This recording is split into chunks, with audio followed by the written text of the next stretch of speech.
Hey, what's up, guys? We're back here with Scott. Hopefully, I'm on my computer now, so hopefully this is better than last time. But yeah, so where do we get cut? Oh yeah, so I was naming the bands that I liked, and I mentioned Young Jesus, and then Yeah. I said Tim Heidecker, which is kind of like a weird one because he's a comedian, but I don't know if you've listened to his music at all. It's really good. His I new mean, album's I really I good. used to watch Tim and Eric, so I've heard like some of that side of things, but No, this is like more serious. This is actually kind of like oh, really? So it's like a yeah, serious like I'll have to check it out. yeah. So check out the new Tim Heidecker, the new Young Jesus. And then another comedian named Whitmer Thomas. Have you heard of Whitmer Thomas by any chance? No, I haven't. He's kind of like a smaller comedian. His new album's really good. What's funny is it's also serious. It's not like comedy. Yeah. And then I was going. Now I can actually go through my phone. There's a Christian Lee Hudson. Have you heard him? No. It's kind. He's on like Phoebe Bridgers' label, so it's similar to that. In terms of like Instagram, kind of like TikTok music, there's a guy named Montel Fish. It's kind of like vibey. It's good for like kind of like dark, vibey videos. That's cool. Yeah, and then let me see if there's any other ones. Oh, I just remembered one that I had too. One that I wore Yeah, go out. for So it. there's a band called The Night Game. It's got, I don't know, do you remember Boys Like Girls, that pop punk band? Yes, but I don't think I know any other. I don't remember any of the songs. I didn't either, but so their lead singer started a new project called Boys Like Girls, which is more of like an 80s, like, I don't know. It's hard to describe exactly what it like, a lot of like clean guitar and stuff, but it's fantastic album. He put out an album called called Dog Years. Gosh, it's been a couple of years ago now, but I literally have worn that album out since it came out. It came out in 2021, so like a year ago. But it's fantastic. The Night Game. I think you're muted. My bad, man. That's I listened to this podcast called IndieCast. I don't know if you've heard of it, but it's like one of the writers from Pitchfork and then like a writer from like Rolling Stone or something. But they mention a lot of new music. So they got me on to a band called Foxine. I'm assuming you probably heard of Foxine, maybe. I have heard of Foxing. Yeah. Yeah. Yep. So Foxine and then Oso and then let me see. Yeah, I'm just like, oh yeah. So Alex G was another guy that I wanted to ask you about because he's from Pennsylvania. Are you into Alex G? I have never heard of him. Alex G is actually probably one of the biggest names that I think they might be because like I know they just recently played like one of those talk shows. Yeah. But check out Alex G for sure. Yeah, I will. And he's from Pennsylvania, I'm pretty sure. And the last one would be like Wild Pink. Have you heard of Wild Pink by any chance? I've heard the name. I don't think I've heard them though. Yeah. So yeah, what about the music you were producing? Are there any cool bands you produced that you would want to get out there? Yeah, I've done a couple. Most recent, there's a kid named Alex Su. I just did a song for him that's already hit like 50,000 plays like in the past month or two. So it's done really, really well for him. Before that, I mean, I put out stuff on my own for a little while under Elliot Always. It's more like it's like 90s meets indie pop meets some synth pop. Like every song's got kind of a different vibe to it. It was one of those like, I'm at home, I have an idea, let's just explore it and see what comes out. Like, you know, no strings attached, nothing. I don't have to make it sound like a certain thing. It's just like, this is how I was feeling that day, type songs. But I'm pretty proud of a lot of the ones that are on there. I've worked with a couple other bands. One named Morrowville, Morrowville. They honestly, you might dig them. They have more of like a Mars Volta type feel. Mars Volta, like at the drive-in, like they're kind of like progressive rock a little bit, but with like that emo edge. Yeah. The only Mars Volta I was really, well, the first two, I would say, Yeah, I was really into, mainly the first one. Yeah. Yeah. And then it kind of just got a little too crazy for me. And they actually came out with a new album recently too, right? Yeah, the first track I listened to, and I haven't listened to the whole album yet, to be honest. I listened to the first track and I was like, it's just like I feel like the Delouse and the Comatorium, which was like I don't know if that was the first or second album that came out, but that was the one that like hit for me. And For after sure. that, like nothing really blew me away. Yeah, it was Deloused, and then Francis the Mute was good too. Those were the first two. Yeah. And Francis the Mute, I remember like they came out with like the Widow, and I was like, man, this is pretty good. It's like kind of like Yeah. Led Zeppelin. Yeah. And the first two songs were pretty cool. The first one was really long, but then it got a little weird after that. Mm-hmm. And then, And thus began the descent oh of Mars yeah, Volta. It just got weirder and weirder after that. yeah. Like I remember I went to go see a show. I think it was them and the Pixies, which was like a really weird lineup. That is weird. But yeah, like my friend got me a ticket, like pretty close. And Mars Volta, I think it was like an hour set, but they played like 4 songs, so each song was like 15 minutes or something. And I remember, but dude, it was crazy, man. It's just so sad how so many of these bands that were like so good, and I like really took pride in just liking them, Yeah. and like now it's just like, most of them are just kind of gone. I mean, they're still around, but The not stuff as they're big as putting they out were. now isn't as good either. It's just like I feel like, and I don't know if you feel like this too, as the older they get and the more they're around, the more like the creative well runs dry, and like their music just gets shittier and shittier and shittier until it eventually gets to the point where it's like this is almost unlistenable at this point. And I feel like a lot of bands from then, like even some of like the 90s bands and stuff too, it just progressively got worse, and eventually it just got to the point where they didn't have much of a fan base left, their music wasn't that good, and it just I don't know what happens to them, like why that happens. Like why can't you still write good songs like you did in your first like 2 or 3 albums? Like what happens at that point? Yeah, it's a weird thing, and I think, like you said, I think it just must be the well does run dry. Yep.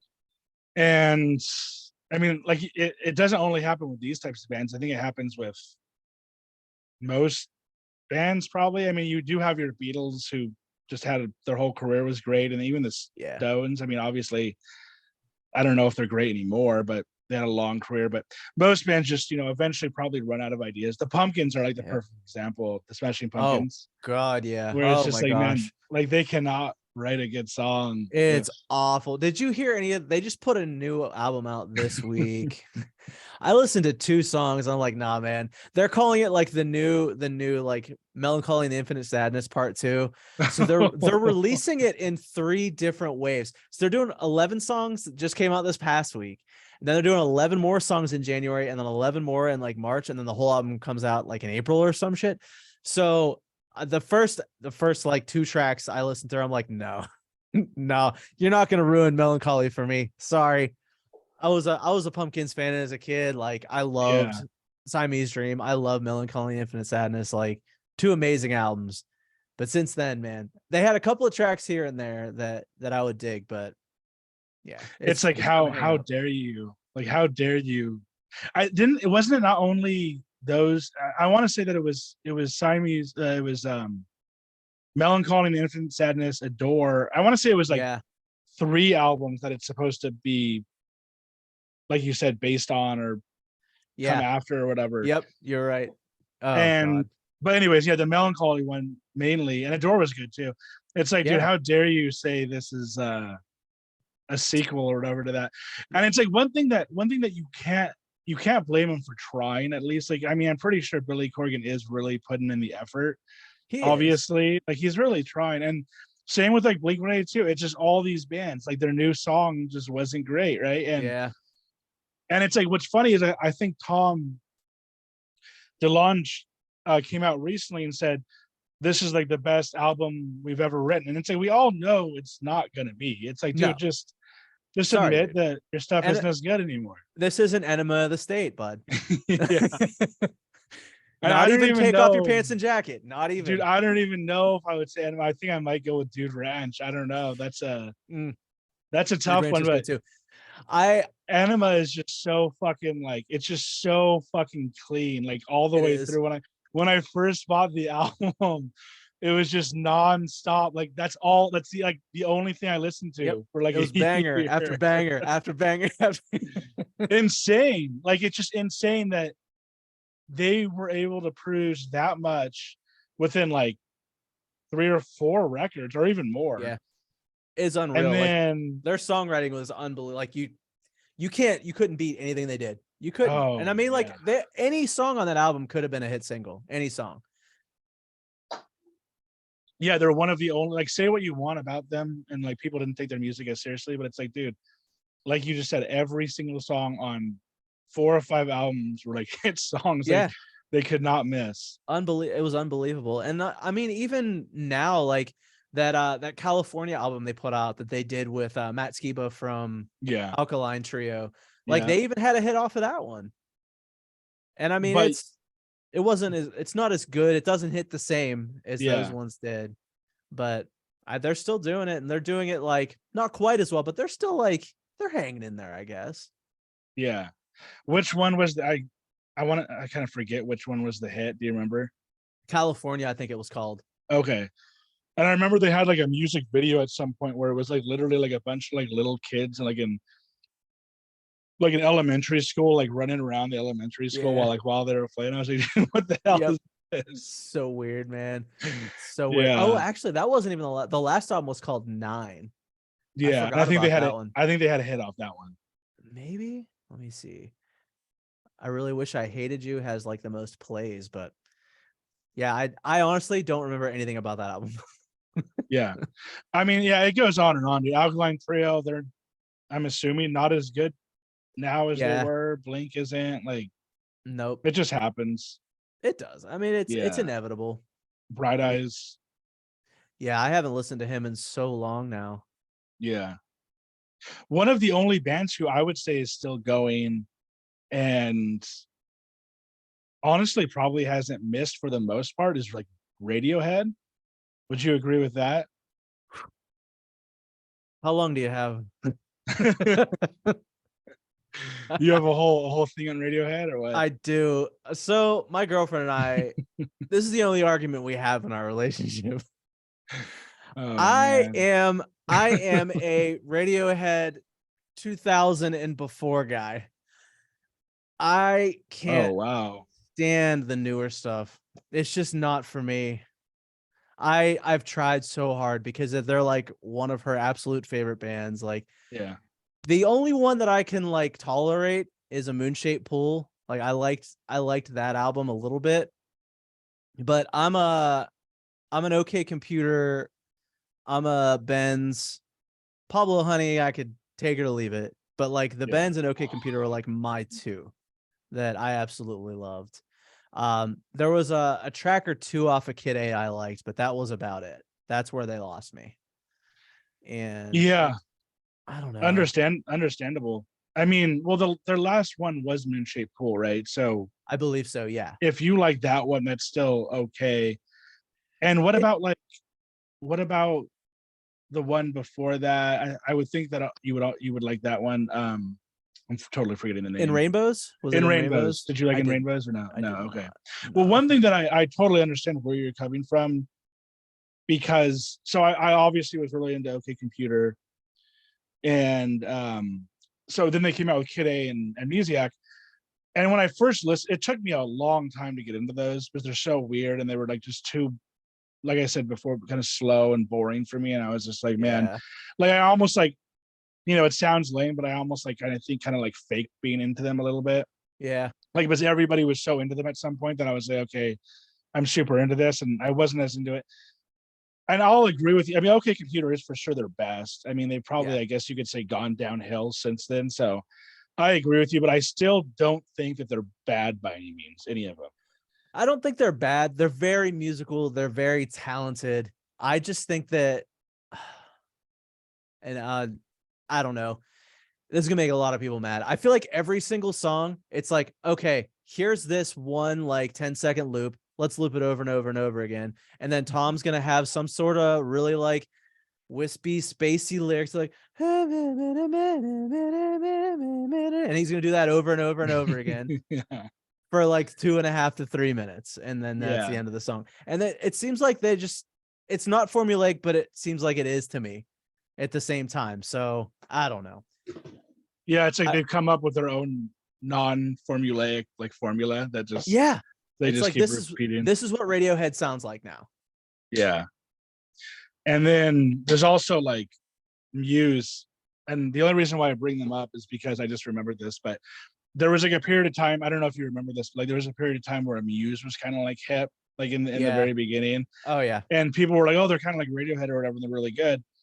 And then a couple albums later, they started getting just, I don't even really know what you'd call it, but that same podcast that I was talking about, IndieCast, they like kind of jokingly did like a review of like The Second Law, which was like one of their albums back.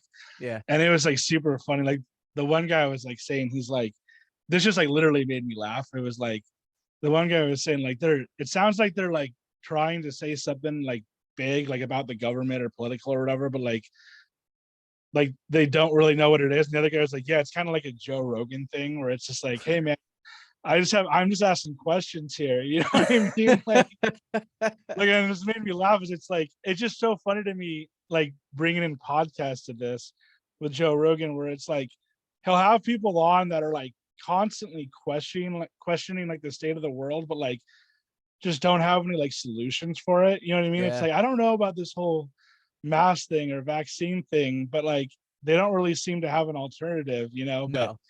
I Or don't any even good know. answers or any good counterpoints. Nah, it's just basic. Like, yeah, I don't know how I feel about it.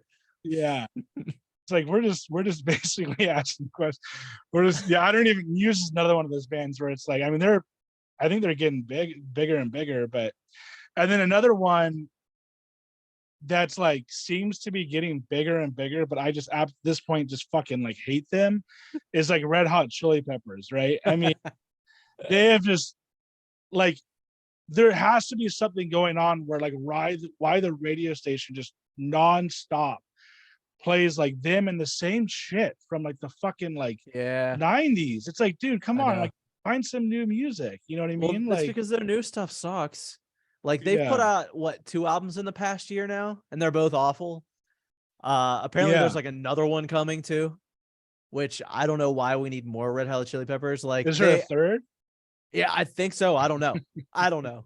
I feel like they just keep coming out with them. I mean, whenever song sounds the same, it's like, they can put out as many as they want and call it new. But Yeah. honestly, after Red Hot Minute, they probably should have just stopped. I think that was good there. Oh, damn. That's pretty old, right? When did that Yeah. come out? The Yeah, 90s? like 96. Yeah, Yeah. I think that was about it. That's where they topped off. But honestly, like that wasn't even their biggest album. Like they had oh God, what was the Like one? was I can see the cover. Californication. Was that I Yeah, don't even know what their big would that be their biggest, you think? it may be. I feel like that one's gotten like the most radio play of any song besides Under the Bridge. Yeah, Californication 1999. Ugh. Yeah, I'm pretty sure Under the Bridge is probably their biggest song, Yeah. which was on what? Was that on Red Hot Minute? I don't even know what that was on. No, that was on the Californication album. No, Under the Bridge wasn't. No, Under the Bridge Under the is Bridge was on one of their early Blood Sugar Sex Magic. yeah. That was a good album. So yeah, so you mentioned 90s. What 90s are you into? Like were you actually Ooh. into them in Oh, the 90s at one point oh you yeah, were I you were a was. fan. Yeah. Yeah, I was a huge 90s rock fan, man. I saw so many bands. Like I saw Matchbox 20 more times than I can count. Fastball. I met Fuel. Actually, I have a funny story about them. I Yeah. was working at Best Buy when they were like kind of like coming down from the peak of their fame. Like that song Shimmer had already come out, like it had come and gone. And they were about to put out like their third album, I think, something like that. Anyways, they played an acoustic set at the Best Buy I was working at in Pittsburgh. And so we had to like set up a stage for them and like When was completely like this? deck out the store. I think it was in 1999. No, Okay. no. It wasn't. I'm wrong. It was in 2003. And they showed up. We had to like, I remember because we spent an entire day setting up for this shit. Like we had to cover all the CD racks so that like when all the people came in, they wouldn't be stealing stuff. And because I mean, we're at a Best Buy. You know, this is back when they had racks and racks of CDs and DVDs and video games and everything else. And you couldn't This like was there when was Best Buy was like booming, right? Like yes, when Best this was Buy like was the Best Buy, not this is like their heyday. not like podunk Best Buy now where you walk in and it's basically like, here's a cell phone kiosk, here's a couple laundry, you know, like washing machines and dryers, and that's Best Buy. Yeah. Um, but so they finally like we set up their green room, which was all our break room basically. It had like nice couches and stuff. And they had like a rider that we had to go out and buy the stuff for. Like it was like a legit performance. So we set up like this small little stage because they were just doing like an acoustic set with just the three of them, I guess. Yeah. And I'll never forget, they get there and we kind of like sneak them in like a side door that we had around the side of the store and like right into the break room because there are like people already like in the store just standing around and stuff. I mean, the store ended up being packed. And I will never forget. So we walked him in there and Brett Scallions, the lead singer, walks in, looks at the garbage can and says, empty this garbage can right now. I was like, well, okay. Like all we had in the garbage can were like the lids to the shit that we had bought for them because they wanted like a deli tray and all this other stuff. So we just like threw the lids in the garbage, you know, because it's not like they're going to take it with them when they leave. And he was like flipping out because the garbage cans weren't emptied. So we had to like go in, empty all the garbage cans out for him, and then put clean garbage bags in and then get out of the room like quickly. Dude was the biggest douche I've ever met. Oh, Oh it was my awful. gosh. But Yeah. like the stuff in the trash cans was literally It like was food for them. yeah. Well, it was like the lids for like the food that we had bought for them. You know how like you get a deli tray and it's like covered in the plastic lid and stuff, and that's all that was in the garbage. So it's not like it was like a day's worth of garbage in there. It was literally just the stuff that we had bought. You know, and just Wow. like the wrapping and things like that for it. Yeah. Yeah. And I was It was gonna say crazy. you were probably stoked at the time, right? That like I Fuel was. came in because I loved you're a Fuel. 90s fan. Yeah, I Yeah. was a huge fan. I when Sunburn came out, I saw them like shortly after that came out. Got to like do a little meet and greet with them and stuff too. They were totally fine in that, you know, event. But yeah, this was like 2 or 3 years later, or maybe even longer. I think Shimmer probably came out in like '96. Um, but yeah, they were awful. That might be like one of the worst like don't meet your heroes type situations there. Yeah, that name kind of reminds me of like a heavy metal like singer's name, Red Brett Scallions, Scallions, yeah. Reminds you like a Poison or like Motley Crue or something. Yeah, he was born in the wrong decade, man. He should have been in an 80s hair band. Brett That would Scallions. have worked in like an 80s hair band, but Oh, totally. yeah. But so okay, yeah, there was one band that I got into from the 90s that wasn't huge but was pretty big. I got into them more recently. It was like Soul Caffeine. Oh, Soul dude, Caffeine. I saw them live. That was the bassiest show I've ever been to in my life. Like in a good way or a bad way? Like my heart was vibrating. There was so much bass. They were really good live, but they played this snowcore tour, which included it had Black Eyed Peas, DJ Spooky, which was an amazing. The dude was so good. He was like a DJ, and he also played upright bass too, like along to his tracks. Super dope. And then the headliner was Everclear, and like Soul Coughing went on third. And man, so much bass. But like I loved them before them. That song Circles was really good. It was like a small hit, but it never really like blew up. But Yeah, yeah, there was like a whole. Yeah, I mean it's a pretty good. The 90s is a pretty good scene overall, I would say. Like well, like Nirvana. I mean, I probably wouldn't say like they're my favorite band, but like I would say they're definitely one of the best bands of all time, in my opinion. yeah. You got STP, Stone Temple Oh, Pilots, that was Smashing my Pumpkins. that was my favorite. Stone Temple Pilots. I worshipped Scott Weiland for a long time. Were they your favorite? They were. I actually, when I was a kid, when I first heard the song Plush from Core, I literally had a cassette tape that had just Plush that I recorded over and over again on both sides. And I would just listen to that song like over and over and over again. So yeah, Yeah. I absolutely love those guys. That's like Purple, Core, and Tiny Music, Songs from the Vatican Gift Shop. Those 3 albums I can listen to at any time all the way through. And ugh. They're one band that I feel like is a little bit overrated. I could totally see why people like them, and one of my good friends, it's like his favorite band. Yeah. But I remember the first time me and like 2 friends in junior high, I remember where we were at. We were at like this like Ralph's or grocery store near one of their houses, and they had those like, remember those like CD machines that you could like buy the CDs in Oh like yeah. a vending machine. And That's I think one of awesome. I my forgot friends about those. bought it. And Yeah. like, you know, like back then, like when you'd get like a CD or whatever, you'd be like, oh man, this is like a big deal, you know? Like Yeah. I remember there was like a CD listening store, yeah, that's what they called them, right? CD listening stores, where we'd go and like you can like listen to the album like before you bought it. Yeah. And that was like the first time I saw like the Korn CD. Remember like the one where like the girls on like the swing set or whatever. Oh yeah. And, Was that just like that's the one that had Blind on it. That was like the first album they came out with. God, what was the name of that album? That was a good one though. It was a good one. I remember that because it was like, wasn't it like bookstores that had those listening stations? You'd go up and like scan the barcode and you could listen to the album there. they had those, but there was the CD listening store that was like that was all it was. And it was all like dark inside. And I remember they had like posters. Like I like still remember to this day, they had those like it was like a dark. I remember there was like smoke in there. People would be like whatever, like the incense. Yeah. And they had those like posters. And I remember one of the first times I probably saw like maybe one of the first times I saw like a naked girl. It was like Madonna, like but her like boobs were like Yeah. out. Like, do you remember that poster? She's like on her I knees think I do. Yeah. and I think I she's remember like that one. topless. Yep. So it was like one of those kind of like grungy type places that you go to. But yeah, what do you think of like Korn and like Limp Bizkit? Those types, are you into them? I was definitely into Korn. I Yeah, got into Limp Bizkit a little bit. I really loved the very first album from Limp Bizkit.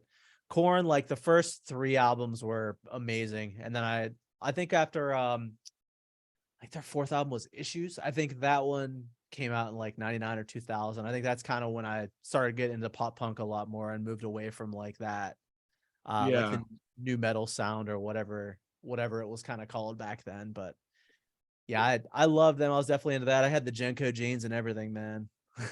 Oh yeah, I don't really know too much about that, but like I heard a podcast I listened to were like referencing those as if like did they make some sort of like comeback at some point or no? Were they just I referencing them from the like the 90s? They probably were. I don't know that they've made a comeback. It wouldn't surprise me at this point though Yeah.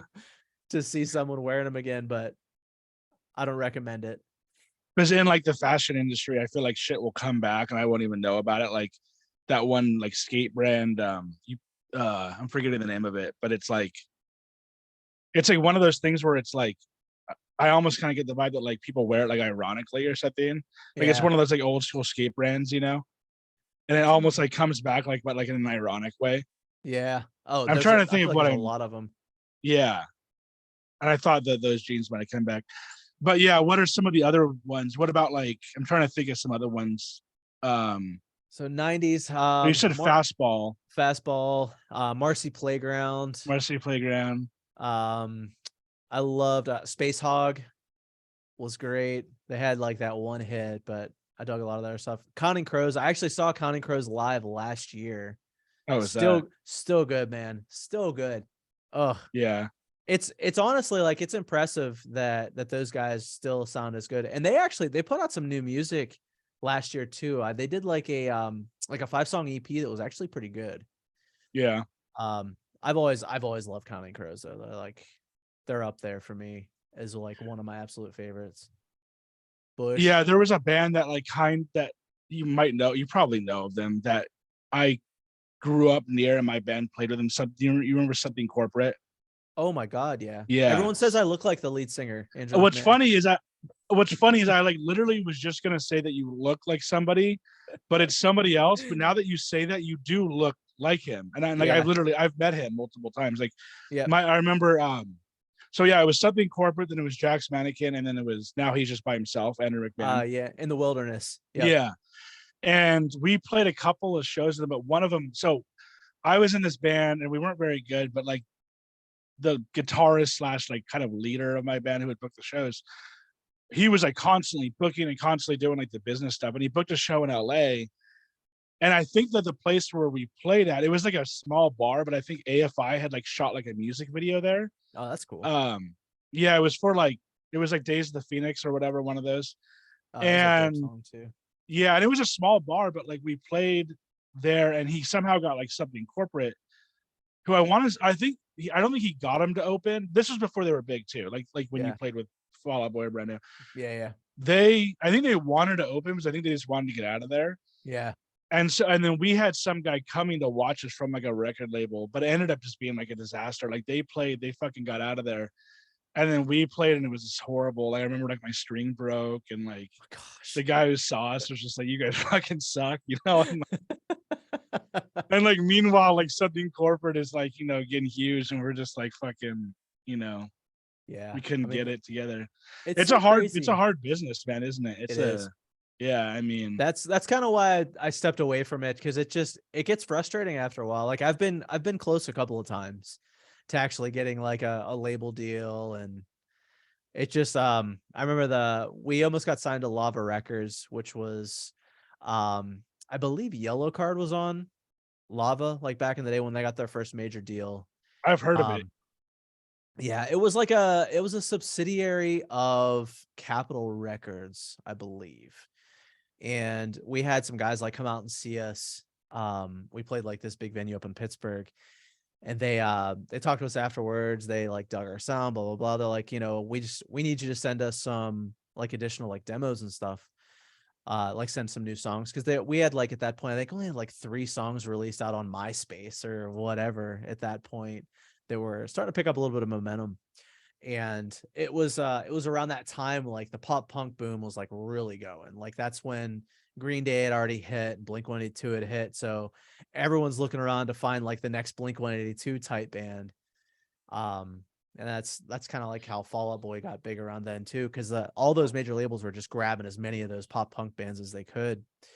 So we went back and started working on stuff, but unfortunately I was in a band with 2 stoners and one of them was like at college, the other one just was super lazy, and they basically just didn't do anything. Like we were supposed to get together to record and they never wanted to, and it ended up just like going bye-byes. Like we ended up breaking up because there was a whole lot of like internal struggle with half the band like wanting to work hard and kind of make that happen, and then the other half just wanting to get fucked up all the time and just party. So were you guys like a 4-piece? We were a 5-piece actually. So we had like a lead singer, 2 guitar, bass, and drums. And so like the bass and drummer, and the drummer was the guy that was recording all of our stuff too. He actually went on to do some pretty cool shit. Like he worked with a few like bigger pop punk bands and like recorded and like produced their albums and stuff. But yeah, at that time he was just, I guess he was in a bad place, and we were all like in our early 20s and crazy. So yeah, it was kind of a disappointing time, but it is what it is. You know, there's not much you can do. It was a cool experience at the time though. It was really cool. Yeah, I know what you mean, man. Yeah, now that you mentioned you look like Andrew McMahon, I can't get it out of my mind. Yeah, I've met him a couple of times too. He's a super nice dude. I first time I met him was at a Warped Tour way back in the day. It was like right after I think Leaving Through the Window came out or something. But I've met him, and then I think 2 or 3 years ago, his the guy that tours with him is his like piano player, which is weird because Andrew McMahon plays piano. But the guy's name is Zach Clark, he's amazing artist himself. Like he's a solo artist. He was doing a tour with a band called Augustana. I was gonna bring them up, like totally random, man. Random. There, I was just gonna be like, oh yeah, Augustana. Love those dudes. It's mainly one album though. Am I right or am I wrong? Like, well, so they put out three albums that were amazing. That had like the full band, and then the 4th album they put out was just the lead singer because like the rest of the band bounced. And you can tell it's still, the songwriting is still good, but it kind of doesn't have that like real feel to it. Like it feels like the drums are really like overproduced and almost fake. And but their first album that had Boston on it it's the one that everybody knows. That But I was the loved, one. Yeah. yeah, I loved honestly their second album. Their second and third album are my two favorites of all of them. Uh Can't Love, Can't Hurt, and I think their third album was just self-titled, and they're both unbelievably good. I think they were from this area. Oh, really? I want to say, I could be wrong, but you would probably know more than me. Do you know if they're from like the LA, the Southern California area? I'm not positive. I have Yeah. to look and see. But I I know. remember I brought them, I was talking about music. This was like way back. I was talking about music with someone, and I remember him saying that he like knew them or something. That's like how I listened to him. Yeah. But yeah, there was a couple bands that I was so like kind of I had a similar situation to you where I was in a band. That guy I was telling you about was like, he's actually in like a metal band now. He's like, in his 40s, but still like plugging away in this metal band, and they're doing okay, I guess. I mean, it's not a living, but they're still playing. And he Yeah. was like hardcore when it came to like just absolutely OCD, like regimented, like got everything together, would literally book tours. Like, I don't know if you know about like the Christian scene at all, but there was like, I do. do you know what I'm talking about? So Yeah. if you know of like really small, so we were technically kind of like a Christian band because we went to a Christian school, and our parents and stuff were like, you guys should be Christian. So we were playing Yeah. churches and stuff like that. But we went on a tour. I don't know if you know, but have you heard of Craig's Brother by any chance? I have actually. So I we went on tour. actually have a Craig's Brother. friend that toured with them. Oh my God, that's Yeah. crazy. I haven't heard that band name in so long. Yeah. So we toured with them, which, yeah, I think they're still, I think I looked them up recently. I think they might still, like the lead singer guy might still be going. Really? It was them and a band called Veronica. And then the other one it was Off the Record. I don't know if you heard of Off the Record. They were kind of like, it's kind of like fast, like kind of like strung out punk. Yeah. And then another smaller band that you wouldn't have heard of. And it was fun as hell. But then they actually kicked me out because I think I mentioned in the beginning, they went like metal hardcore, and Yeah. I didn't want to. And so they got rid of me. And then I went to another band that was really good and probably, like you're saying, like more talented, but they just couldn't get their shit together. And I was like, dude, you Yeah. guys, like, let's just fucking get our shit together. Like, it's like now or never type thing, And they Yep. couldn't. And so that didn't work out. But then there was a couple of bands that I was friends with, and one of them, you could literally check them out. I'll tell you about them if you check them out. They're called like Vauxhall Broadcast. And they were getting like pretty buzzy, like in LA. They even got their song on like a Walking Dead episode. Oh wow. And they just like randomly broke up. And I was like, dude, what the fuck happened? You guys could have made it. And I don't know. It just wasn't working out. And so, it kind of just makes you think, like what we were talking about before, how a lot of these bands just can't get it together. It's a hard industry to make a career out of. It is. There's so many factors, and there are so many outside factors and inside factors to deal with. Like if you're in a band, you're basically in a relationship with 4 other dudes or 3 other dudes or whatever.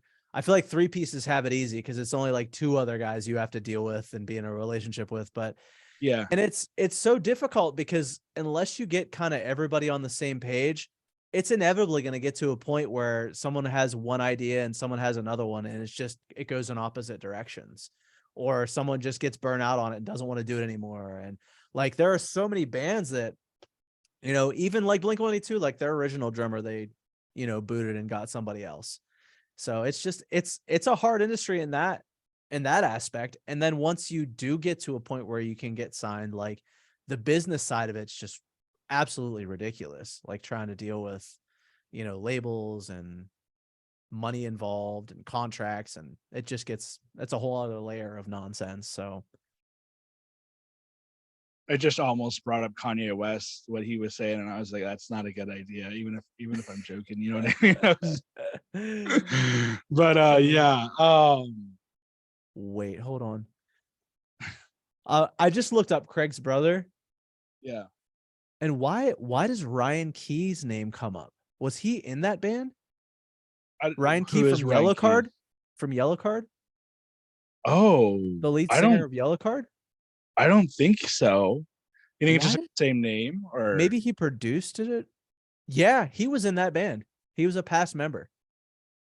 No Yeah, dude. way. Because I was looking up I to see if they remember. were still playing, and like Ryan Key's name came up. I was like, what the Are hell? you sure it's the same guy? Same guy. I literally, it's on Wikipedia too, and it links right to his page. William Ryan Key. Yep. Oh my Damn, god. that's crazy. I'll have to ask my friend about that. But yeah, what about Yellow Card? Do you think Yellow Card still They I don't know. They don't, I don't think they play anymore. Like they stopped. They do like, they're one of those bands that does like the one-off type shows now. Like there's a lot of them that do like, oh, there's a big festival, we'll just play that. Like the When We Were Young festival type thing. They'll do things like that. Same with there's like quite a few other bands that do that now. Do you remember Hot Rod Circuit? yeah. Oh man, I love those guys. But they do the same thing. Um I liked Yellow Card. First couple albums were good. But Yeah, we're kind of like saying stuff about him, but it's like these bands who aren't, doing well anymore, but it's like they probably actually are. A lot of them probably are like making yeah, like money off playing a couple shows a year or yeah, dude, something, that's right? all you need to do. Like you what that's one thing. Like once you're in and you get fairly well known like that, you can live off of playing a couple of shows a year, and they have that music that's evergreen at that point. People constantly still listen to it, because it's, a part of their teenage or childhood or whatever, that, it'll forever get plays. That's same with like I was a huge Newfound Glory kid. Like that was my favorite band, like pop punk band. Yeah, And I remember I saw them with Blink. I saw them multiple times, I think. yeah, same. I've seen them so many times. I actually I got to go backstage with them in Cleveland, I think it was. They were playing with, oh my God, Teen Idols, Anti-Flag, Newfound Glory, and I think there's one other. I can't remember who else was on that. But yeah, they were super cool dudes. All those guys. So we knew Anti-Flag pretty well because they went to high school with like one of my friends. So we used to get like backstage passes anytime they were on tours and stuff. Um, so that was, I mean, that was fun.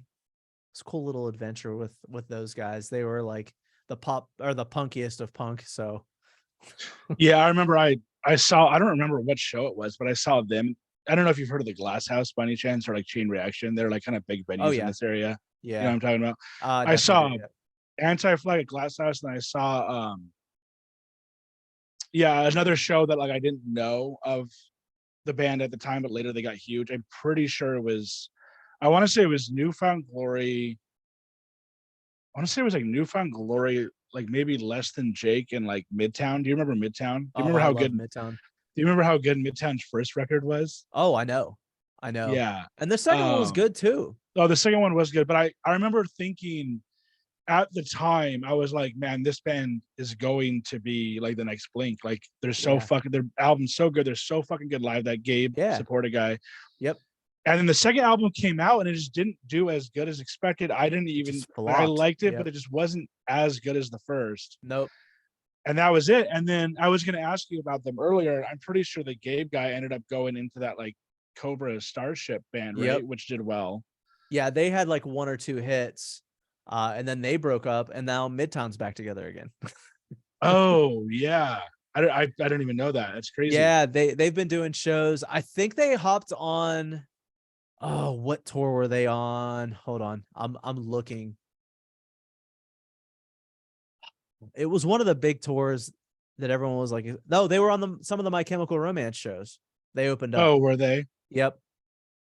What are your thoughts on like the new My Chemical Room? I do like I want to get off this topic, but it's so hard for me, and so I feel like all I'm doing is like name dropping bands. But what do you feel like the new My Chemical Romance stuff? Are you into the new tour and everything they're doing now, or what? The tour is cool. Like I would definitely, if they came here, I would see them. The closest they came was Raleigh, which was like 2.5 hours away. I don't love them that much to go see them in Raleigh. Um, I I didn't love the new song. Like it Yeah, didn't blow me away. I honestly like everything after like Welcome to the Black Parade. I didn't really like that they put out. So I don't know. I'll be interested. I'll definitely give the newest one like a good listen once like the full album comes out. But my Yeah. I always loved Three Cheers for Sweet Revenge, and their very first album was like, I don't know. It holds a special place in my heart. The I Brought You My Bullets, You Brought Me Your Love. Just because like it was I saw them on that tour like for the first time. And I'll never forget like um he had a shirt on that as he sweat, it it was a white shirt, and as he sweat it turned red, so it looked like he was like more and more covered in blood like throughout the show until like the end of the show, like the whole shirt that was like a white button down shirt was all red. That's like Gerard had that shirt on. I will never forget that. It was crazy, but it was a Yeah, really good. I saw one picture where he was in like a like a cheerleader outfit or something, and I Yeah, guess he like changes outfits a lot yeah, he each show does. or I something. don't know if you did you see a picture of them at the When We Were Young festival? I think I did see a little clip on YouTube or something. They came out in like the Three Cheers for Sweet Revenge like gear, like that whole like set of like the all black, and they had like wigs on that had like that was like their hair from back then, but then they had like old man makeup on, so they Yeah, looked like old as hell, but were wearing like the stuff from like back in the early 2000s. It was pretty funny. yeah. What did you think about that festival? I know the first day got canceled, which was pretty brutal, right? Because it's Yeah. like if you were trying to go the first day and then couldn't, but Oh the my second god. day happened, like, There's a lot of people that had tickets for just one day too, like for just that Saturday. well, So because I it's mean, basically to miss it. it's really only one day, right? It's It not was a like, 2-day festival. well, no, I know it was 2 days, but each day I think was the same Mm. lineup. So it Yeah, I would be think you're kind of right. weird to go if you like literally did have tickets for both days. It would be like you That's literally would true. just see the same show. But I'm Yeah, sure that's people true. probably still did have both. Yeah. But what about those shows? And then also, I don't know if you heard of like the Just Like Heaven type shows with like, have you heard of those shows? Just Like Heaven. No, It I was haven't in heard of those ones. it was in Long Beach. I went to the first one. It was with like MGMT played. Like it was more like kind of late aughts to I don't even know how to like term that, but like, like late aughts to like, the Yeah. aughts and the whatever this last decade was. Like MGMT, like Grizzly Bear, I'm trying to think of who Oh, that'd else, be like kind of Beach cool. House. Yeah, So yeah. it was like more of those type of like More like the indie. indie bands, kind of. Yeah. And then yeah, so what do you think about these? Or I guess just what do you think about these new shows coming up? And then also what shows have you been to recently? Um, so I mean, those are pretty dope. I wish I could have gone to the When We Were Young festival. Yeah. I kind of hope they do one on the East Coast, so I have like a chance to go to it. I don't know. I think it's just like a cool overall concept. Like the fact that they were able to get something like that together blows my mind. Just like all those bands in one place and be able to kind of coordinate all that too, so that all of them were able to fit. I think they had like 3 stages going. I saw there's a couple of cool like vlogs on YouTube. I watched one of them where they kind of showed like how they made everything work, and they actually had one stage that was connected to another stage and it rotated. So like they could easily do switch over because like the other band was already set up and ready to go. They could just turn the stage around and now the next band can start. So it was Yeah. really well done, I think. Um, I that feel like that I've been festival was- to shows like that where it's just like a yeah. constant like revolving Yeah, stage or whatever. it's genius if you can do it. Not a lot of venues can do that now. Like it kind of has to almost be like a mobile venue because a lot of these like bigger amphitheaters and stuff don't have the ability to. Like I remember going to Warp Tour and stuff where they literally had like, you know, what two or three stages like right next to each other almost, and it would go from one band to the next band to the next band. Yeah. Um, so I mean, it's cool that they have like that type of thing. Um, as far as shows I've gone to lately, God, what have I gone to lately? Trying to think. Oh, I saw Churches. I don't know if you've heard Churches. Yeah. Um, I think that's the How most is recent one I've been to. how is that? I couldn't It's really great. get like too into their new album. I know it got like good reviews, right? Oh, I loved it. I think that maybe I didn't give it enough chance, right? Yeah, listen to it a few times. I think it's really well done. I feel like it has a lot more depth than the one that came out before, Love Is Dead. It gives them like a good mix of like their earlier stuff and then like the Love Is Dead, which is like their more poppy album that had like more like quote unquote like hits on it. Like they had a couple big songs that um they had on on Love Is Dead that like they played one of them on like the Ellen show and stuff. So And I just realized this, but I guess it's like 3 girls and 1 guy, right? Which is kind of like an interesting. no, it's 1 girl and 3 guys. Is it? Yeah, yeah. So Because I swear that I didn't. That's what I thought it might be, but then I looked it yeah. up and like I swear I saw 3 girls with 1 guy on stage or something. No, it's her and 3 guys. So, and typically the only ones that are actually in the band is so there's the lead singer and then there's 2 guys that are the keyboard players and then they just bring a touring drummer with them whenever they play live. But All right, you know yeah, what? I'm thinking of a different band. Yeah, obviously you're right. What band am I thinking of? That's gonna bother me. But there's another band that just recently came out with a new record, and I want to say it's 3 girls and 1 guy. yeah. Can you think of who I'm thinking of? Is the lead singer female So or bad. I'm pretty sure, yeah. That's gonna bother me. And I don't know if it's still in my. Yeah, I don't know if it's still in my.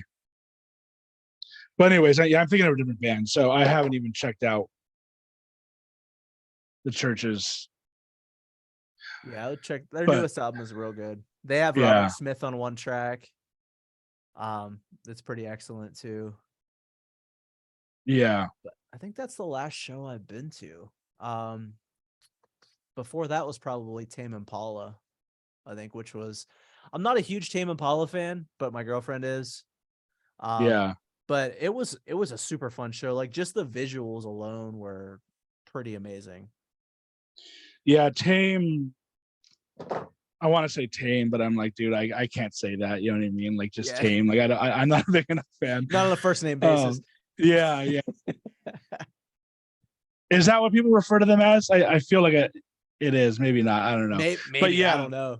the problem that I have with them is the same problem that I have with a lot of these bands, where it's just like too mellow for me. Like it Yeah, doesn't have enough energy. And that's where I was with it too. Like it was a yeah, pretty chill show. Like the visuals kept me interested the whole time. It's yeah, kind of like I don't know if you've ever seen Weezer live, but if Weezer didn't have the yeah, visuals, they'd be super boring because they yeah. don't really move around a whole lot. Weezer is so fucking boring. Like honestly, like I can't get behind. The one thing that like bothers me is I can't get behind these bands who have just keep getting like worse and worse, even though they have had a couple like hits or whatever recently that are okay. These bands that just keep getting worse and worse that keep managing to be fucking like uber like huge and like rich. It's like Yep. why the fuck are people going to these shows if these suck? But yeah, I saw Weezer I've seen them multiple times, but I saw them at Warp Tour and speaking of Warp Tour, I think didn't they cancel Warp Tour because I heard that like some shady shit was going on, right? Like the bands were hooking up with younger girls and stuff. I think I Probably. Who heard. knows? I know they canceled Warp Tour. I remember that being canceled and me being really sad, but at the same time, I wasn't too sad because it was like mostly metal bands at that point, anyways. It like completely got Yeah, away from like what it used to be. yeah. It had turned into like I'm trying to think of like a metal band that would play that like August Burns Like Red. August Burns Red, Atreyu, like oh god, what was that other band that got big for I can't even Like the remember. Devil Wears Prada. Yeah, dude. It was all like that stuff. And I just they'd have like 1 or 2 actual like punk bands on it, and that was it. So it Yeah, just I don't know. I hadn't been to it in a long time. So it didn't make me too sad that they canceled it because it just wasn't what it was like back in the 90s and early 2000s. It just lost yeah, its like it lost its luster at that point. But yeah. yeah. And one band that I was going to bring up too, I keep wanting to change subjects, but I can't. One band I was going to bring up was Finch. Was one of those bands that like came out. You know Finch, obviously. Oh They yeah. came out with like their first album. It just was like absolutely insane. I saw Oh, them it's like great. 6 times, like within the Yep. period of like a year. Oh yeah. And they came out with that second one, which was metal or whatever. And to be honest with you, like I didn't hate the album, but everybody didn't like it because they were like, "Why don't you keep doing the same thing that you did?" Yep. Right? Yeah, they just completely moved away from like the sound that made them popular. Yeah. And it's like And then just broke up. yep, pretty much that was it after that. Yeah. Yeah, I don't understand why they did that. Cuz I mean that first album was amazing. That's what it is to burn. Yeah. The Ugh, only thing I don't know. The only thing I can think of is I think the singer was like more into like metal type, like Deftones, but could be. it went even kind of. Do you remember Glassjaw? Oh yeah, I love Oh Glassjaw. yeah, I saw they them were live so good live. once. I saw them with Yeah. Grade. I love Grade too.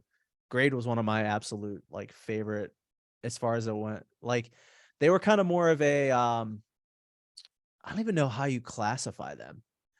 Like they had like pop punk but also hardcore vibes at the same time because the singer kind of like had kind of a scream almost the entire time. I don't know. They were hard to classify, but they were real good. I remember me and my girlfriend. This now was honestly probably 5 years ago, but we went to this one of those. It was kind of like a throwback emo screamo show. It was Taking Back Sunday who just killed it. Yeah. I mean, they've almost killed it like every time I've seen them live, but it was them, like Get Up Kids, like Dashboard. I Ugh. was there, like Oh, all get up, those. kids. You know what I Yeah. mean? All those like fucking great bands from the early 2000s. And there was this one when you mentioned Grade, there was this one band that had a similar name that was like, I think they were like kind of like older in like the emo scene. So like I didn't really know who they were, and most people didn't, but they came on like right before I think it was Taking Back Sunday. So me and my girlfriend got up real close because we wanted to be close to Taking Back Sunday. And I remember Yeah. like the singer of Dashboard was on the side, like watching this guy, and everybody was like, "Oh man, this band's so good," but like nobody, the crowd wasn't into him because Yeah. nobody really knew who they were. It was like one of those like more old school emo bands, you know, like Yeah. from like the late '90s, maybe. Do you remember What? their name? What was it? Isn't it Reggie something? Reggie and the Reggie. Full Well, Effect? no, it wasn't. It wasn't Reggie in Full Effect. Reggie in the Full Oh. Effect played Oh, okay. alongside Get Up Kids, but you know, you remember who I'm talking about, right? Yeah. I can't remember the name, but it had a similar ring to like Grade, kind of. It was like a one word type Yeah. thing. I'd have to look it up. But anyways, yeah, so I think one last question I wanted to ask you about music was we kind of been talking about emo pop punk in the 90s. What about like the more indie bands like I mentioned Vampire Weekend, like Animal Collective, the XX, because I remember like right around I think it was 2009 or 2011, like Pitchfork, you know, Pitchfork obviously, right, like the website, they came out with like a top 100 list, and like I just remember that year was so great. It was like the XX, Animal Collective, and Dirty Projectors. Hmm. Have you heard of Dirty Projectors? I have. Yeah. Yeah. Yeah, so what about those types of bands, like indie bands from the last, I guess, decade or more? Are you into I those types? I never really got into those hardly at all. Like the occasional song here and there, but they never really hit for me for some reason. Even like Vampire Weekend, I wasn't a huge fan. I think the closest I got was maybe like Phoenix. I kind of dug like their first couple of albums. I'm trying to think even before who else was even around that time. Block Party was pretty sweet. I like that, like their first album a lot. But yeah, I guess there weren't too many like in that type of genre that really like blew me away that I would listen to a lot of. So during that period, which would pretty much be like the last 15 years or so, have you Yeah. kind of just been sticking to the old school ones, or what have you been listening Let's to? see. The last 15 years. Oh my gosh. It a Or 10? lot of stuff. Yeah, a lot of stuff, honestly. Like I don't stick to like one like genre. Like I'll go through like a 2 week stint where I'll listen to like all kinds of old shit, but then I'll basically just like seek out new stuff. It's really funny. Last week, Spotify like sent me like some kind of just notification saying, this year you've listened to 1,876 different artists. I was like, oh my God. Like I love finding new artists. I love listening to like my Discover Weekly every week on Spotify is like a can't miss playlist for me. So like I turn that on and just find new artists on there all the time that I dig. So it's weird. Like I don't have like one or two specific things that I listen to all the time. It's a mix, like whatever I'm in the mood for. I was into alt country for a little while, really into like Jason Isbell and stuff like that. I was into that for like a year or so. And it's just, I don't know. It depends on what I'm in the mood for. Yeah. What about like Father John Misty? I know he like mentions Jason Isbell in one of his I songs. can't stand that dude. You can't stand him. He's such a douche, Yeah. man. Yeah. Yeah, I never got into him, but I liked like Jason Isbell. I liked, like I said, Ryan Adams. Like I was into that like genre of music pretty hard for like a year or so. Yeah, there Uh, was one band. It's from this. I don't think they're from North Carolina. I think they're from Alabama or something called Shovels and Rope. Did you ever get into them oh at all? yeah, Or have you ever heard of them? Yeah, yeah, they're really good, like folk rock genre. Yeah. yeah.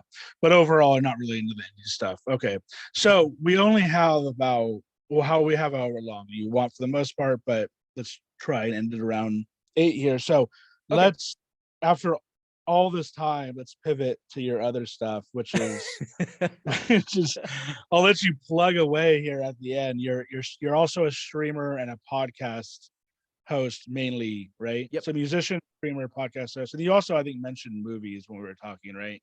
Yeah, I mean, I'm a big like 90s, 80s, 90s movie buff too. Like those are like my favorites. But yeah, I like podcasting. Like I said, talking without thinking. You can find us on YouTube, talking without thinking podcast on all the socials at CWTP Cast. Um, yeah, I'm kind of working on a new podcast too.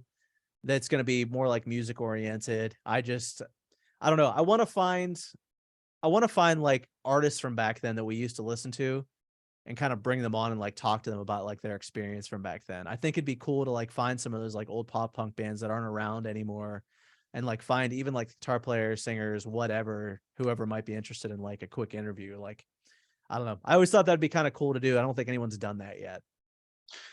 I know what So you mean. And I've thought about that too, because I'm like, I wonder if I can get, like the guy, the guitarist from Brand New, or like, or yeah. like just anybody in the band to come on.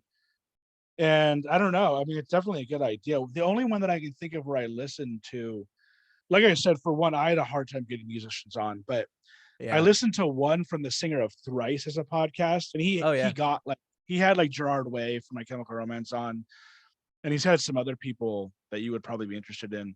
Yeah. But yeah, I think it's a good idea. And I also have when I was like referencing bands I knew from that period, I knew a guy who now has a podcast, but he knows like bands like like Young the Giant Oh and yeah. like bands like that. So I think he got the guy from Atreyu on, like, Oh, that's awesome. yeah. So the podcast thing, are you looking to, make money off it, or are you just doing it for fun?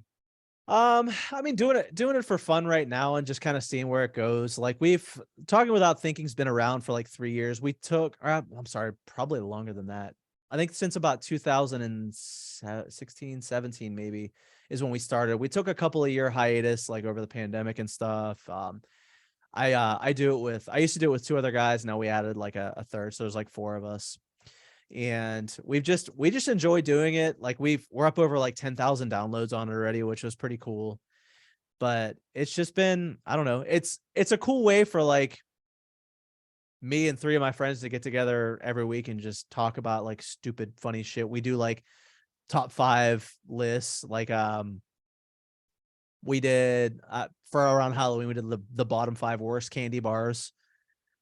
We just do like weird stuff like that. Talk about, different experiences we have, talk about like new fashion things that are in or out. And I don't know. Every week's a little bit different. We usually do like 4 or 5 segments. We've been going through the Reddit, Am I the Asshole? And we'll like pick one of those every couple of weeks and decide if they're actually the asshole on it. So I don't know. We have fun with it.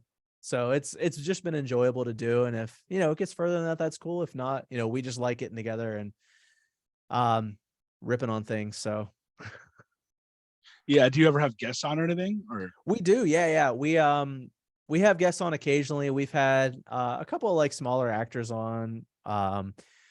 We've had one of our good friends is a wrestler and has also been on a couple of like TV shows. He's on that TV show Heels that's on Showtime. So like we had him on in the past. That was one of our most favorite episodes because he has so many stories. It's crazy. But yeah, I'm kind of I don't even really know how hard it is, I guess, to make money at this, but I noticed probably about like 6 months to a year ago that some of the like smaller podcasts I listen to are like making like a ton of money off Patreon. oh You really? know? Just doing like the Yeah. subscription thing? Yeah, and it's like they all. Well, like, have you heard of like this? It's kind of a weird name, but have you heard of like Come Town by any chance? It sounds familiar, but I don't. Yeah, there's one called Come Town. They changed their name recently, but one of the guys left. It's like now called the Adam Freeland Show. He's like a comedian. Mhm. They're both comedians. And there's one that I listen to called Yeah, but Still. It's like my favorite. Have you heard of that one by any chance? I think I have. Yeah, Yeah, but still, yeah. yeah, That one is my favorite one. And then there's a bunch of other ones that like, they're like they're kind of famous, but for the most part, regular guys. And then I mean, the Yeah, but Still one's making 18,000 a month, and then Oh my Come Town's gosh! now like no joke, dude, like 150,000 a month. And then I don't know if you know who Wow. Tim Dillon is. He's been on like Joe Rogan and stuff. Yes, yeah, I do know Tim Yeah, Dillon. Yep. so he's making like 200K a month, and obviously he's more famous. But Yeah. so me and my friend, I'm just doing it for fun, and I don't really care if it gets big or not. Obviously, if money came in, it'd be cool. But I'm kind of like more wondering, like, do you know like the metrics, like in terms, like you say you have like 10K downloads? How many Yep. downloads do you think you need to So get to a point where you are actually getting at least just like sponsors or something, even if it's small, So I've done a lot of reading, and I do kind of I'm a researcher. I love looking stuff up. I love numbers. I love like metrics and stuff like that. So it seems like a lot of the podcasts that start to get around like 5,000 to 10,000 downloads per episode are the ones that are more easily able to get sponsorships. There are some like smaller ones you can get before you get to that level. Like we were in our last iteration, we're calling like this new era kind of like the reboot almost, because we've been away from it for a couple of years, but we were able to get like be like an Amazon affiliate. So and we did like the Audible thing, so you get like a percentage of that. And I mean, another thing you can do, like we would find like smaller companies in the area, like coffee companies and things like that, and see if they'd be interested, and kind of show them what our numbers are, and you know go from there. But yeah, around to get some of like the sponsorships that pay pretty well are around like 10,000 downloads an episode, I think. Yeah, which I It's think crazy. it sounds like crazy good or crazy bad. Like I was gonna say, it sounds like doable. Like it's Yeah, obviously we're not at that level at all, but it sounds like it's like at least doable. You know what I mean? for sure. Like with the band thing now, like there's no way that I can make it in music. There's no way that I No. can make it in. I mean, I guess I could make it like because I do video and like Instagram stuff and TikTok, Yeah. YouTube. Like I'm starting to make a little money on that, but so I guess I can do. There's that, but in terms of, I feel like podcast almost seems like it's the most attainable It for some is. reason. I could And be I wrong, but I think it's great because it is kind of like, for one, it's evergreen content that will like forever be out there. And as long as you're like not doing stuff that's specifically topical to like, oh, news of this exact time, like the type of stuff you're doing, just like talking to people, having conversations about like issues and things like that. I mean, that's stuff that people can find, 5, 10 years from now and listen to. And I think having it on YouTube is huge too. Like I was actually reading last week, 78% of people that listen to podcasts now listen to them on YouTube, which is I I absolutely I nuts. I saw that. I just randomly put in where do most people listen to podcasts, and it said Yeah. YouTube. Yeah, which is weird because you would think that they wouldn't, because you have to have the paid subscription to be able to listen to it Right. and turn it off. Yeah, Right, exactly. But I think there's so many people that work from home now, and so many people that work like office jobs, that they just put it on in the background while they're working. Like I can tell you I do that. Like yeah, I always have like a podcast or, something on whenever I'm working during the day. And yeah, it's usually pulled up on YouTube because it's like the easiest thing to pull up in a browser. yeah. It's a YouTube's a monster, dude. YouTube's a It is. fucking beast, and like I love it. You know what I mean? Like I love how Yep. it's like everything's on there, and it's like they're trying to be as like free with it as possible. Like it doesn't really feel like it's like, obviously it has been corporatized, but it's like it doesn't really feel like that. It just feels like mayhem when you're on there. You know what I mean? Which It I kind does. of like. I mean, it's kind of cool in that way. The only thing I wish they'd get a little bit better with like the algorithm right now. Oh I feel yeah, like for sure. the recommended stuff Yeah, is just, it's all over the place right now. And I mean, yeah, I get it. Like people watch a lot of different weird stuff, but if I watch like one video on like knitting or something, I don't want to see 10 more videos on knitting. It's like, I just wanted to check out this one thing. Yeah. It's like, I think it needs to like differentiate. Like, I've watched 10 of this type of video, so obviously I want to see more of this.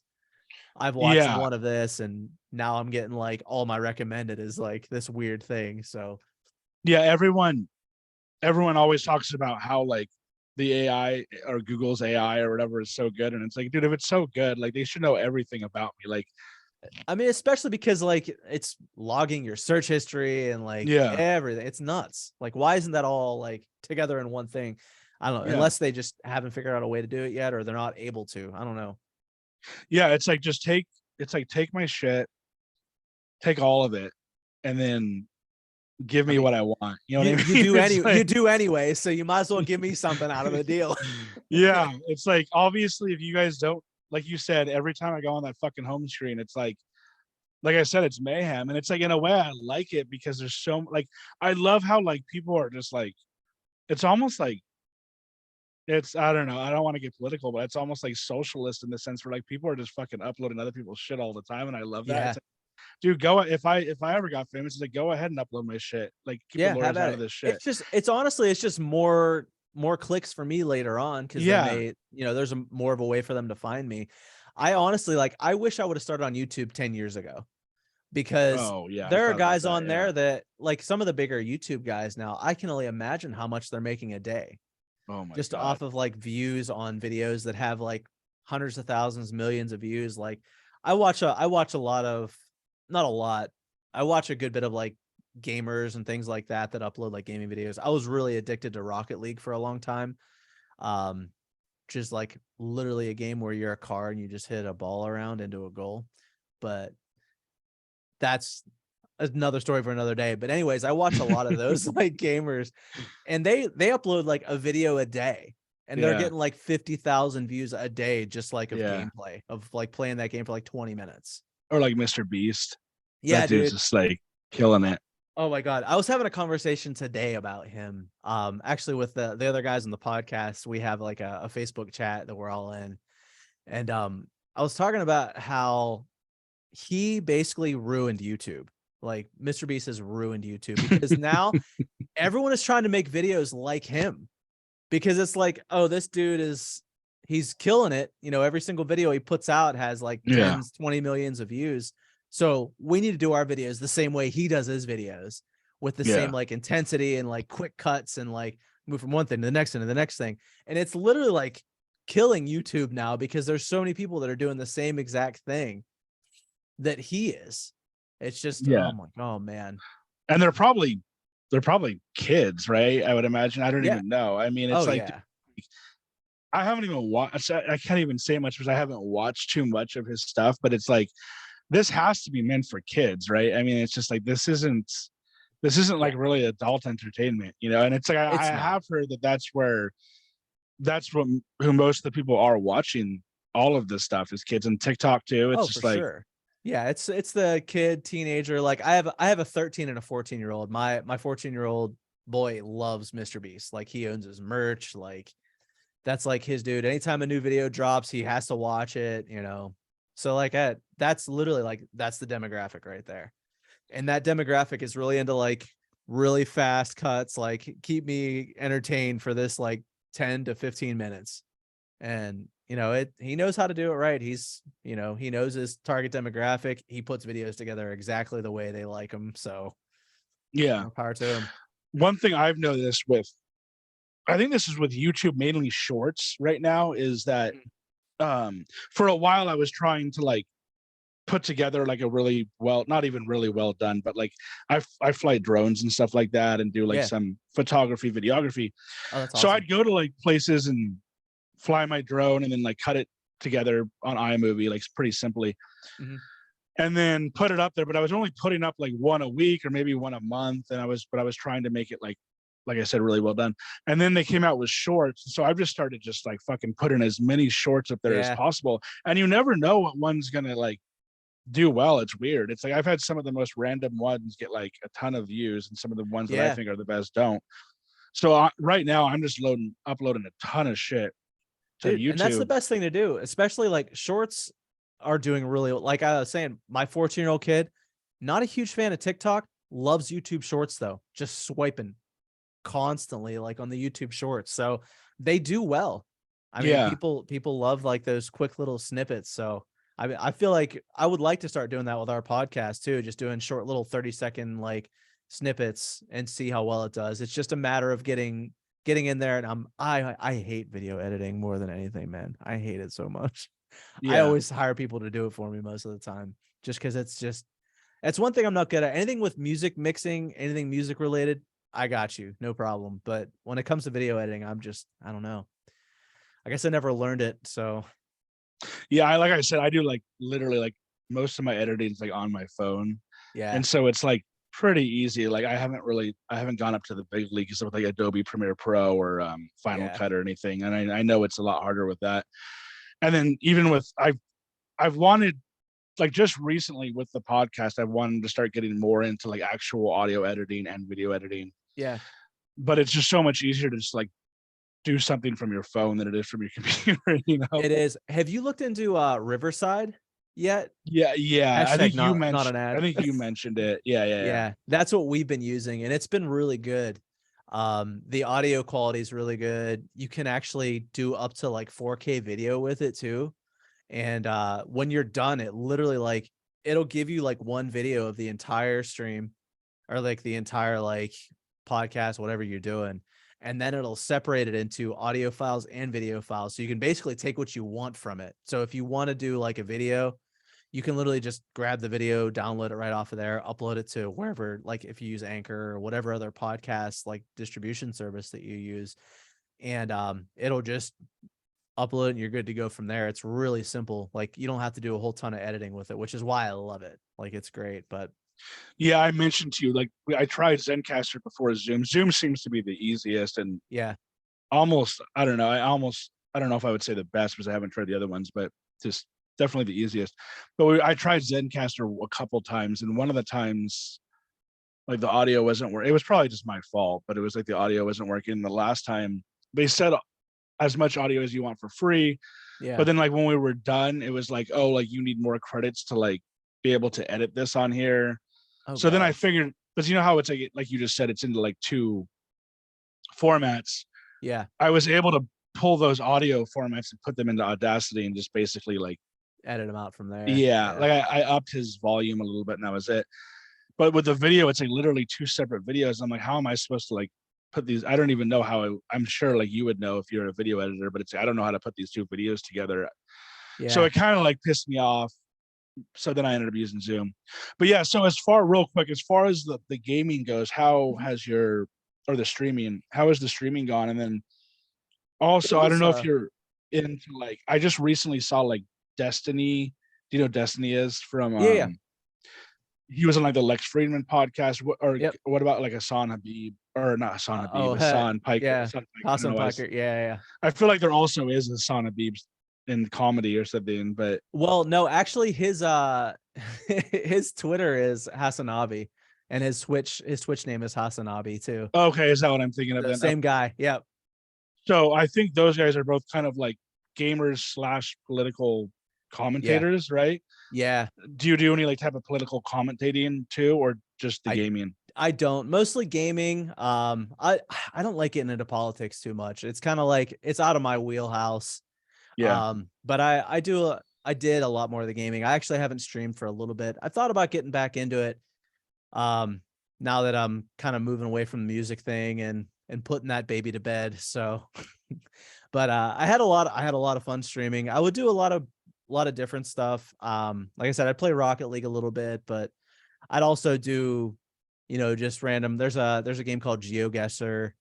I would do a little bit of that, which is basically like Google Maps, but you don't know where you are and you have to find out where you are. Oh, wow. It's an app that basically like it puts you in the world somewhere and you have to guess where you are. And like the closer you guess, the more points you get for it. It's a super cool game. It's on a browser too, so you don't have to download anything. And it's not like virtual reality thing, like kind of, it's like Google Maps. So like it'll like set you like in the middle of California somewhere, and you have to figure out where you are. But I Like, mean, do you have to have the Google the Google the goggles Oh, on? VR? No, it's all on Okay. just like a regular browser. Yeah. Does it look real or does it like literally look just like Google Maps? It looks just like Google Maps. Oh, But that's you can move around though. So it's like you get like the satellite view of everything, but you're actually in, like, you can like drive down the streets and stuff. I don't know if you know, like Google drove around with those cars for a while and it like literally mapped out like the entire world. yeah, Except for like North Korea or whatever. So wherever they weren't allowed. yeah, exactly. Yeah. Exactly. So like there's like a whole culture like around this GeoGuessr game now where they have like Oh wow. tournaments and stuff, like guys that are like real good at it. I'm not that good. I just have fun and make a fool out of myself trying to guess where I am, and I'm usually way off. So Did you get a good amount of views when you were doing I that? I was doing okay. Twitch is really hard to break into. So I did it for about a year and a half, 2 years. And I think at that point averaging about 25 viewers.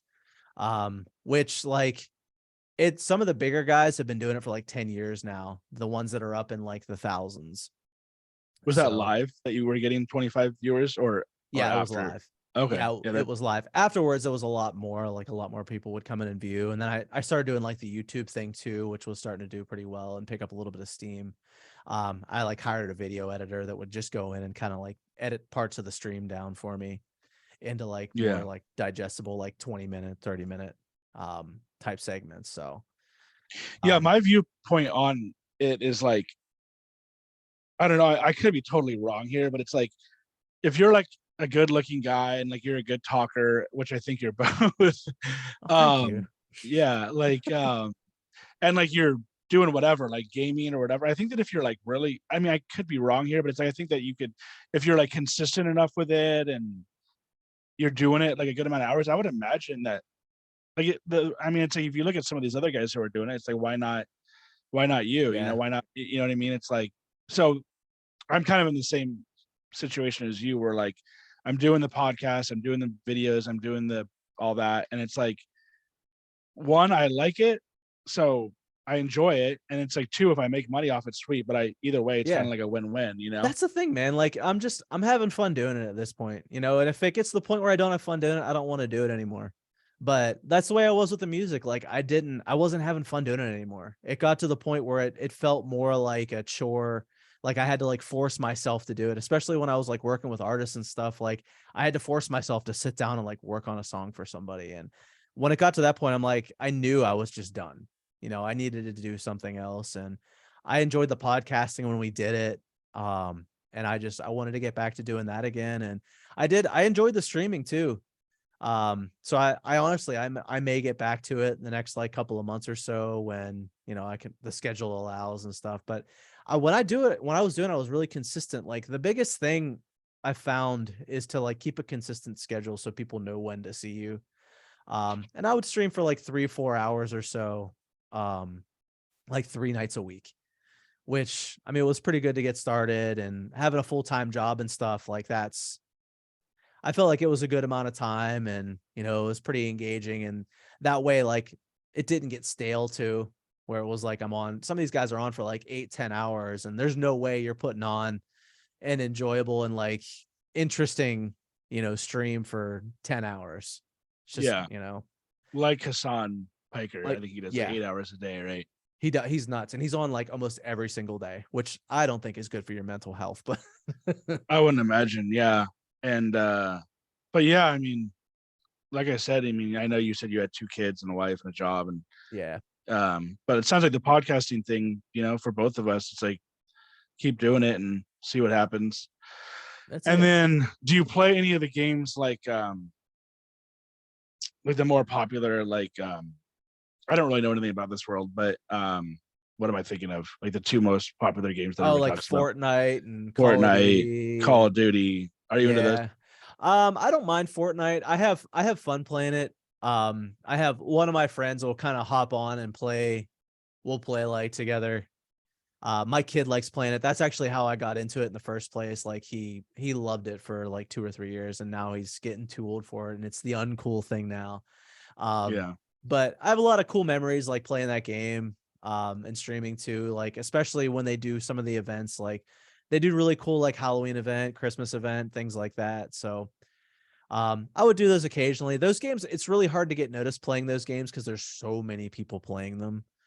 And you just kind of get buried like deep down into Twitch because there's a lot of like big streamers that play those games. So if you're looking to kind of get discovered on there, it's better to play games that are a little more niche that not a lot of people know of, but still have like a decent like fan base that people look for specifically. So Yeah. And the main thing that I know about gaming is recently, like, I don't know if you watch like online poker at all, or poker online at all, like on YouTube or anything, or if you've seen it. But I was like pretty big into poker. That was like you said with you with music, with my last thing was kind of poker, trying to make money that way. yeah. But so I watch a lot of online or poker online on this. They play live like at this casino called Hustler Casino in LA, and live with the bike. But anyways, recently a bunch of these, they somehow got all these big name gamers to go play, and they didn't know what they were doing. So they were just I like, watched that. Yep. you know what I I'm know what talking you're talking about. I about? do. Yeah. They I got think, big enough to get to I think to like you. Ludwig was on there, XQC, Yeah. like those guys. Yep. Yeah. So Yeah. Ludwig, HQC, Was Mr. Beast at Slimer, that one too? Mr. Beast. Cypher Yeah. PK. I don't know that name. He could have been, Yeah. but it was that girl, Alexandria Cortez. I think she's like a chess player. Oh yeah. Yep. And then they had the Ninja. Botez. Yeah, and then Ninja, who's like probably Yep. one of the biggest, right? Mr. Beast and Ninja, I guess, are probably. Yeah, Ninja's starting to get a little, I don't know. I guess a lot of people are getting kind of tired of him, so he's not quite as big anymore. But yeah, he's still like, he's one of the most well-known streamers I think of all time for sure. But yeah, I watched some of that. It was pretty funny. Yeah, it was fun to watch. And then I had two guys that I know more of playing, two pros, poker pros. But yeah, I mean, man, if you could make a living out of gaming, especially how much they're making, that's pretty wild, you know? Yeah, it's insane. I was doing pretty well too. Like on Twitch, like once you become an affiliate, which I think I became affiliate after a couple of months. They they pay like half of every subscription you get. Like you get like 50%. So Well, how much is a subscription? Like, do you have, $5 for the lowest tier and 25 for the tier 3s. Typically, are there any free ones or? Yeah, so they have so Twitch is owned by Amazon, so they have like Amazon Prime subscriptions. You get one of those free per month, like every 30 days it like refreshes and you can use it again. So if you so if you like subscribe to a streamer, you can use like that Prime subscription, and the streamer still gets paid the same amount, but it doesn't cost the viewer anything. Like it's free for them. So I would get a good bit of those too. So I didn't do too bad like streaming. It's funny. I haven't streamed in probably 6 months and just got like another paycheck like less than a month ago. It just hit my account out of nowhere. I was like, oh, that was nice.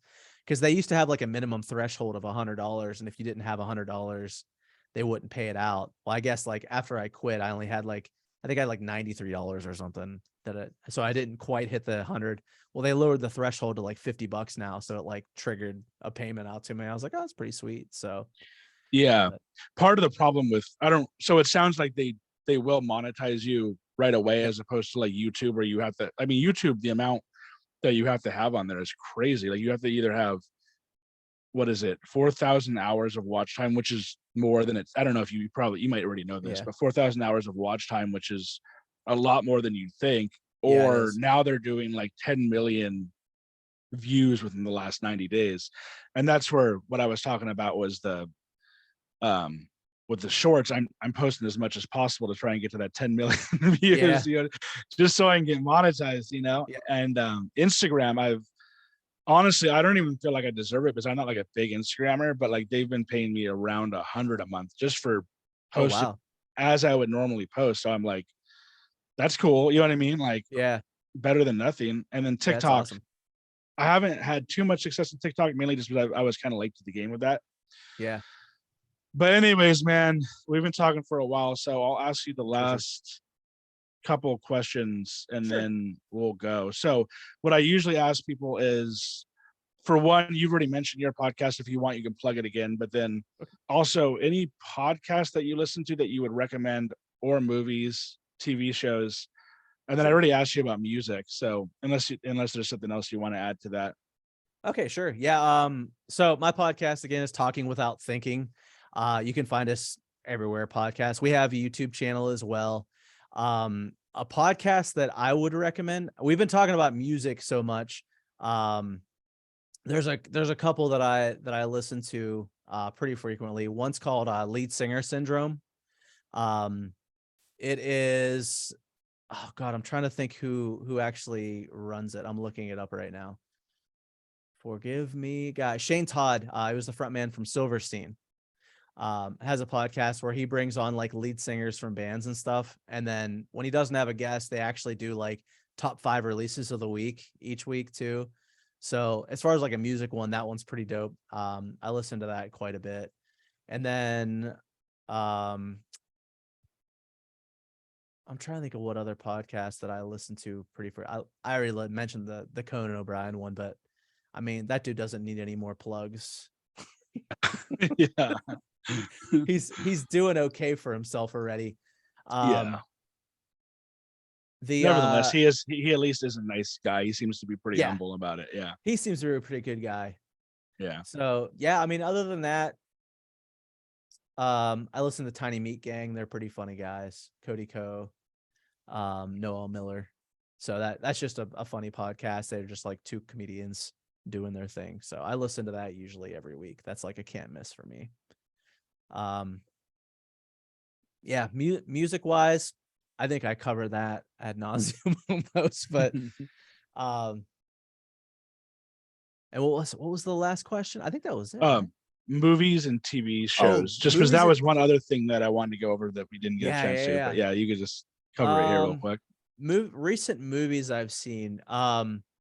There's a movie on Paramount Plus that I just saw a couple weeks ago called Significant Others or Significant Other.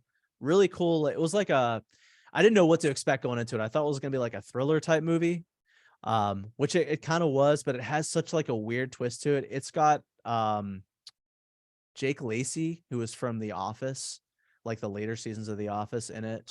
I think he was in White Lotus too, right? Yes, like the last one. White Lotus. Yep. Yeah. I forgot he was in The Office. I don't even know if I he was in like the last 2 seasons of The Office, I think. And then the girl from It Follows, Micah Monroe is her name. Okay. She's in it as well. Like those are the 2 main characters in it. But basically like these 2 like go into the woods and they're going like camping.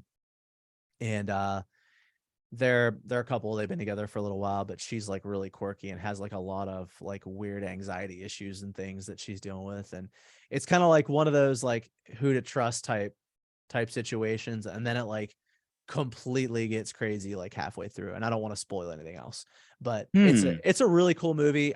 We literally just sat down and watched it one night because it just looked interesting. And it had some very mixed reviews, and the mixed reviews ones are the ones I usually like to watch because typically means that, you know, it's got some kind of weird twist to it or something people didn't like. But I dug it. I thought it was a cool movie. God, TV it sounds like it'd be one of those like romance movies, but then it sounds like there's like a cool twist at all. Yeah. It's more of like a thriller, almost like horror-y type movie. In a way. So, and it's got a really cool twist to it, like something different that I don't think I've ever seen before. TV shows, I don't know, man. I haven't watched a lot of TV shows lately. We just got Hulu Live like in the past month, so we've basically just been watching like Comedy Central constantly, like South Park and I don't know. I always watch old shows. That's what I always defer to. I've always been a big fan of like the How I Met Your Mother and The Office and Parks and Rec, and I watch those like over and over again. So yeah. And then you mentioned 90s movies. What are some 90s movies that you like? I recently just watched this again, but Can't Hardly Wait. All those like weird like 90s like college, high school type movies. Oh, I don't know why I always love those. Those and like Road Trip and gosh, I'm even thinking back. I was a huge John Cusack fan for a while too. Like Say Anything. High Fidelity is probably one of my favorite movies of all time. And Almost Famous. If you haven't seen either one of those movies, please do. Especially if you're a music fan.